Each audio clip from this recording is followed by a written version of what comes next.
तर जय भीम जय शिवराय मित्रांनो, या व्हिडिओच्या माध्यमातून अतिशय महत्त्वाची आणि धक्कादायक अशी माहिती बघणार आहोत.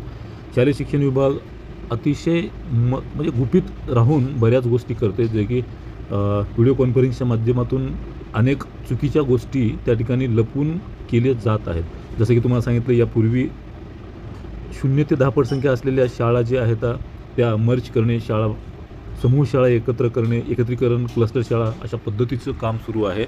आणि हे 7 जुलै 2023 रोजी एक शासनपत्र निघालं होतं. शाळेतील जी काही शिक्षकांच्या अभावी विद्यार्थ्यांचं शैक्षणिक नुकसान होऊ नये म्हणून कंत्राट भरतीची प्रक्रिया सुरू केली. त्याला प्रचंड विरोध केला.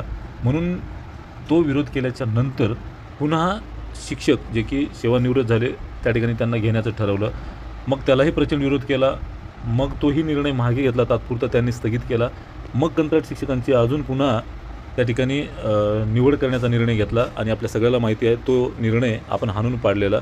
मात्र त्यानंतरही पुन्हा एकदा अजून तोच, म्हणजे मागचे एखादी गोष्ट करायची, थांबवायची, अजून पुन्हा तेच करायची, तीव्र विरोध झाला की थांबवायचं, पुन्हा शांत झाले की अजून तेच करायचं, अशा पद्धतीचं जे काही निर्णय आहेत ते सरकार घेते आणि त्यावर जे काही उपाय काढते, जी काही समस्या आहे त्याच्यावर जे काही उपाय काढते त्या समस्येपेक्षा उपाय जड जातो आहे. अगदी अशा पद्धतीचं, म्हणजे सरकार एखाद्या निर्णयापासून एक पाऊल मागं आलं की थोडा वेळ थांबते आणि 4 पाऊल समोर जाते. अशा पद्धतीचं शालेय शिक्षण विभागामध्ये असे निर्णय येत आहेत. मग काय निर्णय आहे? तर एका बाजूला नवीन संसमान्यता धोरण आणि त्याच्यामुळे होणारे अतिरिक्त शिक्षक, होणाऱ्या जिल्हा परिषदेच्या शाळा बंद आणि त्याच्यात काही ठिकाणी मोजक्या जमतेम जरी शाळा असतील तर त्या ठिकाणी रिक्त असलेल्या पदावर सेवानिवृत्त शिक्षक घ्यायचं ठरवलेलं आहे. हा निर्णय तसा 7 जुलैचा जरी असला तर याला वारंवार आम्ही विरोध केला आहे, रद्द केला आहे. पण पुन्हा एकदा शैक्षणिक वर्ष 25 आणि 26 याच्यामध्ये पुन्हा निवड जी काही आहे त्या ठिकाणी सेवानिवृत्त शिक्षकाला घ्यायचं ठरवलेलं आहे. बघा, तुम्ही लक्षात येऊन जाईल, जिल्हा परिषदच्या शाळांमध्ये सेवानिवृत्त शिक्षकाची कंत्राटी तत्त्वावर तात्पुरत्या स्वरूपाची नियुक्ती करण्याबाबत शैक्षणिक वर्ष 25-26 उपसचिव जे काही निर्णय होता शालेय शिक्षण विभागाचा 7 जुलै 2023चा. आणि हे कधी निर्णय झाला?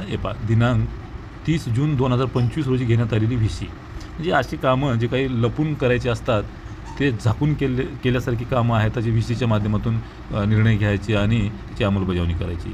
खाली दिसत असेल तुम्हाला, शिक्षणाधिकारी मोहन गायकवाड, जिल्हा परिषद सांगली. त्याच्यामध्ये काय सांगितलेलं आहे? उपरोक्त विषयानुसार जिल्हा परिषद शाळेतील शिक्षकांची पदे मोठ्या प्रमाणात रिक्त असल्याने आणि त्याच्यामध्ये पवित्र पोर्टल प्रणालीमार्फत नियमित शिक्षक भरतीमधून शिक्षक उपलब्ध होईपर्यंत स्थानिक स्वराज्य संस्थांच्या शाळातील व खाजगी शिक्षण संस्थांच्या अनुदानित शाळातील सेवानिवृत्त शिक्षकांमधून कंत्राटी तत्त्वावर तात्पुरत्या स्वरूपात जिल्हा परिषद शाळेतील रिक्त शिक्षकीय पदे भरणे कामी, अशा पद्धतीचं त्या ठिकाणी जो काही निर्णय आहे तो घेतलेला आहे. आणि या अनुषंगाने जी काही अर्ज प्रक्रिया आहे ते 4 त्या ठिकाणी जुलैपर्यंत त्या आस्थापनांनी त्या ठिकाणी आपले अर्ज जे आहेत ते देऊन एक मेल दिलेला आहे. तात्काळ दूताच्या मार्फत ते अर्जसुद्धा भरायचे आहेत.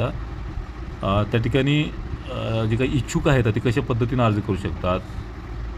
इच्छुक असणाऱ्या स्थानिक स्वराज्य संस्थांच्या शाळेतील व खाजगी शिक्षण संस्थांच्या अनुदानित शाळेतील सेवानिवृत्त शिक्षकांचे अर्ज प्राप्त करून घेतल्या जात आहेत आणि यांच्याकडून अर्ज प्रक्रिया मागून त्यांना त्या ठिकाणी ठोक जे काही मानधन आहे ते 20,000चं मानधन असणार आहे. त्या ठिकाणी त्यांच्या आरोग्याचं जे काही सर्टिफिकेट असते, फिजिकल सर्टिफिकेट, ते घेऊन त्या ठिकाणी ते त्यांना नियुक्ती दिली जाणार आहेत. तर थोडक्यात काय मित्रांनो, गुणवत्तापूर्ण TET सगळ्या गुणवत्ता सिद्ध करून बेरोजगार तरुण वयोवृद्ध होण्याच्या मार्गावर आहे नोकरीची वाट पाहताना. मात्र दुसऱ्या बाजूला वयोवृद्ध झालेले हे तरुण होत आहेत.